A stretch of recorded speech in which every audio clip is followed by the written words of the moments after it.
Мерке ауданына қарасты Тұрар Рысқұлов ауылдық округінде орналасқан Кемел отбасылық кәсіпорны бүгінде табиғи сүт өнімдерін өндірумен айналысады. Шағын өндірісте ірімшік пен қаймақтың түрін табуға болады. Экологиялық таза өнімдерге жергілікті тұрғындардың арасында сұраныс жоғары.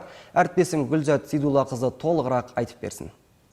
Бұл кәсіптің негізін қалаушылар ерлі-зайыпты Ерлан Қоңқашев пен Гүлжан Ниязова. Еңбекқор отбасы ауыл шаруашылығын дамытып, өңір экономикасына үлес қосуды басты мақсат еткен. Олар таңғы сағат 5-тен тұрып, халықтан сүт қабылдайды. Одан ірімшік, май, құрт, қаймақ және өзге де өнімдерді өндіреді. Таңғы сағат 5-те тұрамыз, көшелерін аралап, путем дворового обхода сүтті жинаймыз. Көбінесе алатындар үлкен қалалар Астана, Алматы, Қарағанды. Кәсіпорын күніне шамамен 1 тоннаға жуық сүт өңдеп, одан түрлі табиғи өнімдер шығарады. Ал жаз мезгілінде бұл көлем 3-4 тоннаға дейін артады. Өндіріс процесі санитарлық гигиеналық талаптарға толық сай жүргізіліп, өнім сапасына ерекше мән беріледі.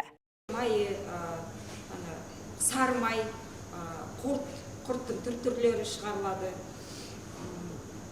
Енді сүт азайғандан жұмысшыларымызды, қыздарымызды 5-6 адамды жұмыспен қамсыздандырамыз.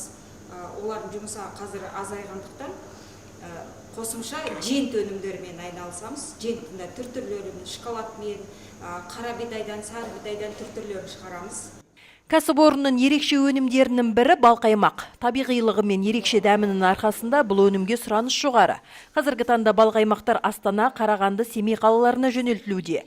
Кемел кәсіпорны 6 адамды тұрақты жұмыспен қамтамасыз етіп отыр. Сүт өнімдері тез бұзылатын болғандықтан арнайы тоңазытқыш камераларда сақталынуда. Гүлзат Сейдуллақызы, Ақжайна Оразғали, Еркін Жасыбаев, Айқын ақпарат.